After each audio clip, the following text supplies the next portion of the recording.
नमस्कार मित्रांनो, स्वागत आहे तुमचं जॉब गुरु या आपल्या यूट्यूब चॅनलवर.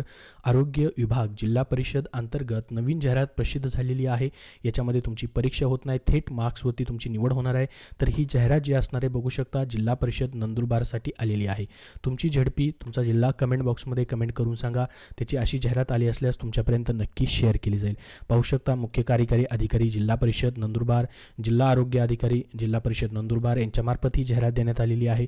संपूर्ण डिटेलमध्ये आपण माहिती पाहणार आहोत. अर्ज दिनांक काय आहे, कसा अर्ज करायचा आहे, फीस काय असणार आहे, त्याचसोबत अर्ज करण्याची शेवटची तारीख, कुठली पदं आहेत, तर संपूर्ण माहिती बघूया डिटेलमध्ये. त्यासाठी हा व्हिडिओ शेवटपर्यंत पाहत राहा.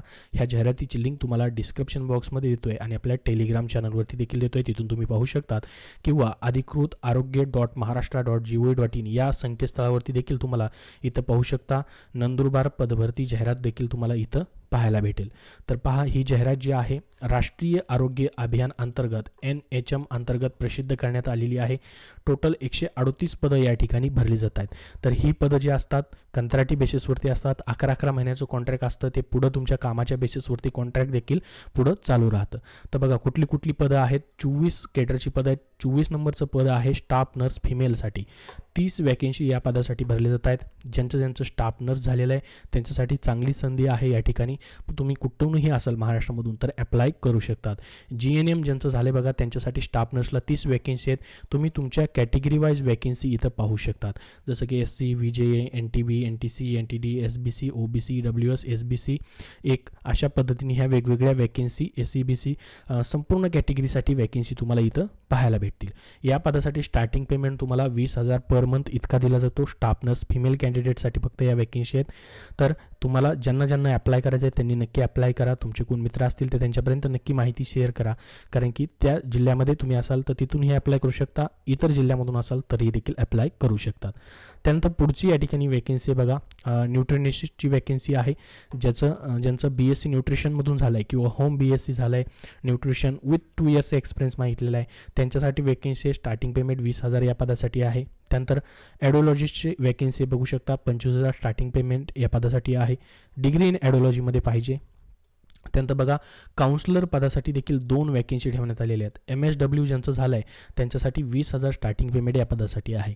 त्यानंतर लॅब टेक्निशियनसाठी देखील वॅकेन्सी ठेवण्यात आलेली आहे, ज्यामध्ये 12th pass diploma in medical laboratory technology तुमचं झालं आहे, म्हणजे MLT झालं आहे तुमचं, तर तुम्हाला अप्लाय करता येणार आहे.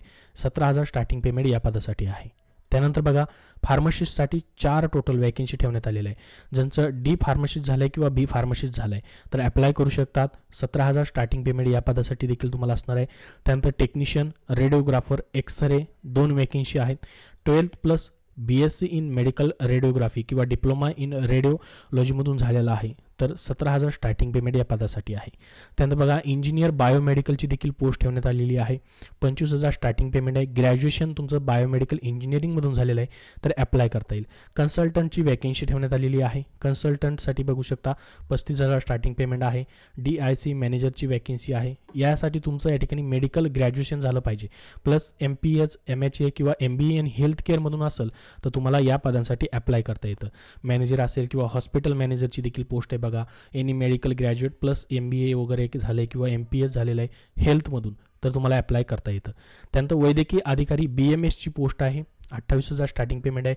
BMS ज्यांचं झालं आहे त्यांना अप्लाय करता येणार आहे. त्यानंतर पुढची पोस्ट आहे बघा 14 नंबरची, वैद्यकीय अधिकारी BMS RBSKसाठी पोस्ट आली आहे. स्त्रियांसाठी आहे, फिमेल कॅन्डिडेटसाठी 7 वॅकेन्सी भरल्या जात आहेत. BMS झालेलं आहे तर 28,000 स्टार्टिंग पेमेंट या पदासाठी देखील आहे. त्यानंतर RBSK BMS पुरुषांसाठी देखील वॅकेन्सी आहेत. त्यानंतर वैद्यकीय अधिकारी आयुष UG. त्यानंतर पुढचे ज्या वॅकेन्सी भरल्या जात आहेत त्या सर्व हाय लेवलच्या आहेत. डेंटल सर्जन्स असतील, मेडिकल ऑफिसर MBBS साठी आहेत 38 वॅकेन्सी. त्यानंतर सायकेट्रिक ENT सर्जन, त्यानंतर कन्सल्टंट मेडिशन, रेडिओलॉजिस्ट, हे सर्व पुढच्या वॅकेन्सी MD वगैरे ज्यांचं झालं आहे त्यांच्यासाठी सर्वांसाठी असणार आहेत. गायनेकोलॉजिस्टची देखील वॅकेन्सी आहेत. कार्डिओलॉजिस्ट, न्यूरोफिजिओलॉजिस्ट यांचे देखील वॅकेन्सी ठेवण्यात आलेले आहेत. तर संपूर्ण ह्या टोटल 24 कॅडरच्या वॅकेन्सी या ठिकाणी तुम्हाला पाहायला भेटतील. 138 वॅकेन्सी भरल्या जात आहेत. तर बघा, आता यासाठी तुम्हाला कशा पद्धतीने अर्ज करायचा आहे बघा. 1 ते 10 क्रमांकासाठी थेट मुलाखती आहेत. 12/9/2024 रोजी या ठिकाणी सकाळी दुपारी 10 वाजता जिल्हा रुग्णालय नंदुरबार इथं आयोजित करण्यात आलेले आहेत. हे कुणासाठी आहे? 1 ते 10 नंबरची जी पदं आहेत त्यांच्यासाठी फक्त. त्यानंतर 11 ते 24 नंबरची पदं, बाकी सर्व पदांसाठी या ठिकाणी बघा काय म्हटले त्यांनी, महिला व बाल रुग्णालय, नंदुरबार जिल्हा रुग्णालय परिषद, तालुका जिल्हा नंदुरबार या पत्त्यावर पोस्टाद्वारे बघा किंवा स्वतः प्रत्यक्षात बाय हँड तुम्ही अर्ज जे आहे दिनांक 10 सप्टेंबर 2024 रोजी सायंकाळी 5 वाजता या कालावधीपर्यंत सादर करायचे आहेत. तर त्यासाठी तुम्हाला संपूर्ण डॉक्युमेंट काय काय जोडायचे त्याची माहिती दिलेली आहे. ही संपूर्ण तुमचे अर्ज जो असणार आहे 10 सप्टेंबर 2024 पर्यंत तुम्हाला सादर करायचा आहे. एक तर तुम्ही पोस्टाने देऊ शकता बाय हँड किंवा या ठिकाणी बाय हँड देऊ शकता किंवा पोस्टाने, दोन्ही पद्धतीने अर्ज तुम्हाला बाकी 11 ते 24 नंबरची जी पद आहेत त्याचा सर्वांसाठी तुम्हाला अर्ज करता येणार आहे. त्याचसोबत बाकी डिटेल देखील त्यांनी दिलेले आहेत, ज्यामध्ये फीस तुम्हाला ठेवण्यात आलेली आहे. ती म्हणजे खुल्या प्रयोगासाठी 150 रुपये आणि राखीव प्रयोगासाठी 100 रुपये. हा DD तुम्हाला बँकेचा काढायचा आहे आणि अर्जासोबत जोडायचा आहे. बघा, district integrated health and family welfare society Nandurbar यांच्या नावाने काढून तो अर्जासोबत तुम्हाला जोडून त्या ठिकाणी अर्जासोबत ज्यावेळेस तुम्ही फॉर्म द्याल त्यावेळेस सादर करायचा आहे. आता तुमची पदभरतीसाठी बघा हा अर्ज नमुना दिलेला आहे, मराठीमधून दिलेला आहे. आता याची पदभरती जी आहे ती कशा पद्धतीने होईल त्याची माहिती तुम्हाला ह्या खाली दिलेली आहे बघा एकदम. तर याच्यामध्ये जी MBBSची पद आहेत थेट मुलाखतीने भरली जातील, ती कशी असतील त्याची माहिती दिलेली आहे. आता बाकीची जी पद आहेत बघा 11 ते 24 नंबरची पदं असतील त्यांच्यासाठी या ठिकाणी परीक्षा नाही, तर तुमच्या गुणांनुसार या ठिकाणी तुमचं सिलेक्शन होईल. जसं की तुमच्या शेवटच्या वर्षाच्या मार्क्स जे आहेत, जे तुमचं क्वालिफिकेशन मागितले त्याच्या शेवटच्या वर्षाच्या मार्क्सचे तुमचे 50 गुण धरले जातील.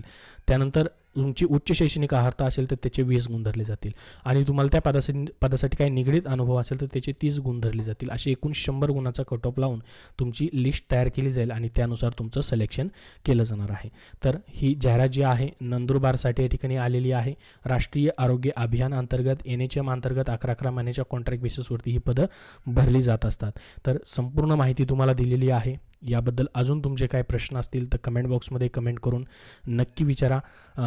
तुम्हाला ही लिंक जी आहे डिस्क्रिप्शन बॉक्समध्ये देतो आहे किंवा आरोग्य विभागाच्या वेबसाईटवरती देखील तुम्हाला संपूर्ण माहिती पाहायला भेटेल.